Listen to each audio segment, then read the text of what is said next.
সালামু আলাইকুম। বেগম খালেদা জিয়ার জন্য দোয়া, আল্লাহ যেন তাকে সুস্থতা দান করেন। জনাব তারেক রহমানের একটা স্টেটাসকে ঘিরে তোলপাড় সৃষ্টি হয়েছে।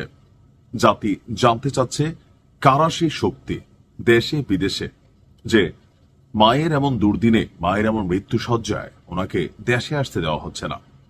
যেহেতু সরকারে আওয়ামী লীগ নেই, এখন এটার দায়ভার অনেকটা ইউনূস সরকারের উপরেই পড়ে। যে সরকার কি তাহলে তলে তলে কোনো ঘেটু করছেন? সরকারের ভিতরে কি এমন কোনো অ্যাক্টিভিটিজ আছে যে বিএনপি মনে করছে বা তারেক রহমান মনে করছেন এই মুহূর্তে দেশে আসলে তার জীবন নাশের শঙ্কা আছে, অথবা তাকে গ্রেপ্তার সামহাও? এটা কিন্তু এখন এই সরকারের পিছনে যায়। ওনার নিরাপত্তা প্রটোকল কি সরকার দিতে পারতেছে না? সমস্যাটা কোথায়? যখন তারেক রহমানের স্টেটাসকে ঘিরে তোলপাড়, তখনই ইউনূস সরকার মুখ খুলেছেন তারেক রহমানের দেশে ফেরা নিয়ে সরকারের অবস্থান কি। এটা অনেকেরই জানার ইচ্ছা ছিল যে আসলে সরকার কেন কোনো মন্তব্য করছে না। তো তারেক রহমানের এই ফেসবুক স্টেটাসের পর সরকারের তরফ থেকে জানানো হয়েছে যে তারেক রহমানের দেশে ফেরা নিয়ে সরকারের তরফ থেকে কোনো বিধিনিষেধ বা আপত্তি নেই। আর এই তথ্যকে দিয়েছেন ডক্টর ইউনূসের যিনি প্রেস সচিব আছেন শফিক। তিনি তার ফেসবুক পোস্টে লিখেছেন, তারেক রহমানের আজকের বক্তব্য যে এখনই দেশে ফেরার বিষয়ে সিদ্ধান্ত নেওয়ার সুযোগ তার জন্য অবারিত এবং একক নিয়ন্ত্রণাধীন নয়। এটা উল্লেখ করে প্রধান উপদেষ্টার প্রেস সচিবের কাছে সাংবাদিকদের প্রশ্ন ছিল। তো তিনি বলছেন যে বাংলাদেশে প্রত্যাবর্তনের বিষয়ে সরকারের তরফ থেকে কোন রকম বিধি নিষেধ অথবা কোন ধরনের আপত্তি নেই। খালেদা জিয়ার শারীরিক অবস্থা নিয়ে খোদ প্রধান উপদেষ্টা ডক্টর মোহাম্মদ ইউনূস ইতিমধ্যেই গভীরভাবে উদ্বেগ প্রকাশ করেছেন। এমনকি তার জন্য, বেগম খালেদা জিয়ার জন্য তারা দেশবাসীর কাছে দোয়াও চেয়েছেন। ইভেন ওনাকে বিদেশ নিয়ে চিকিৎসার জন্য সরকারের তরফ থেকে কোনো ধরনের বাধা নেই। যদি পরিবার চায়, ডাক্তাররা চায় যে বোর্ড মেডিকেল টিম গঠন করা হয়েছে, তারা নিতে পারে। এখন ডক্টর ইউনূস সরকারের এই যে স্টেটাসটা বা এই যে মন্তব্যটা, এটার পরে তো পানিটা আরেকটু ঘোলা হচ্ছে যে বিএনপি আসলে নিয়ন্ত্রিত হচ্ছে কাদের দ্বারা। এটা কিন্তু একটা প্রশ্ন, যারা সমালোচক প্রশ্ন ছুড়ে দিচ্ছেন কিন্তু বারবার।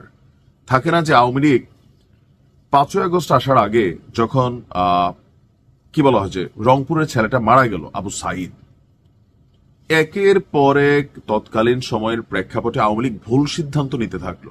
সবগুলো ভুল ছিল। একের পর এক উচিত ছিল আবু সাইদের বাড়িতে গিয়া ওই সময় এটাকে সাপোর্ট করা বা সান্ত্বনা দেওয়া। আওয়ামী লীগ কলে উল্টা এটা নিয়ে গেল আরেক দিকে, শেখ হাসিনা। একের পর এক আপনার ভুল সিদ্ধান্ত ছিল, এজ রেজাল্ট পতন হয়ে গেছে।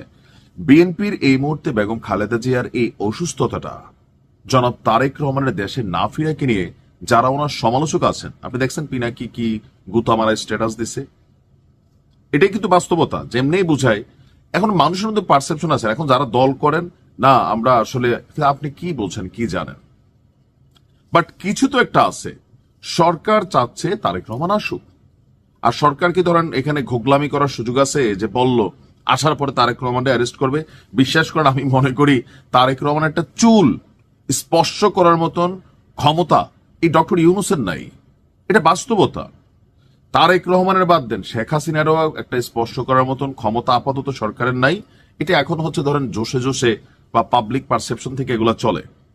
তো সেই ক্ষেত্রে উনি দেশে আসলে ডক্টর ইউনূস সরকার যদি গ্রেপ্তারের দুঃসাহস দেখায়, বাঙালি জেল টেল ভেঙা ফেলবে বিএনপি নেতা কর্মীরা, সাধারণ মানুষও ভাঙবে যে মায়ের এমন দিনে আসছেন আপনি মিয়া ফাইজলামি করেন বলে, যে কিন্তু ধরবে। কোন সেই শক্তি? এটা কিন্তু একটা প্রশ্ন তুলতেছে। মানে এটা নিয়ে যারা সমালোচক তারা বিভিন্ন প্রশ্ন তুলছেন। আমার কাছে কিউরিয়াস মাইন্ড জানতে চাচ্ছে যে আসলে কি হচ্ছে।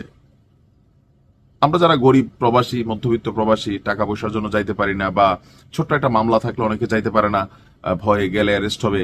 এখানে আমাদের জন্য তো রাষ্ট্র এই সুযোগ দিবে না, বুঝেন না? এখন তারেক রহমান তো বিশাল লোক।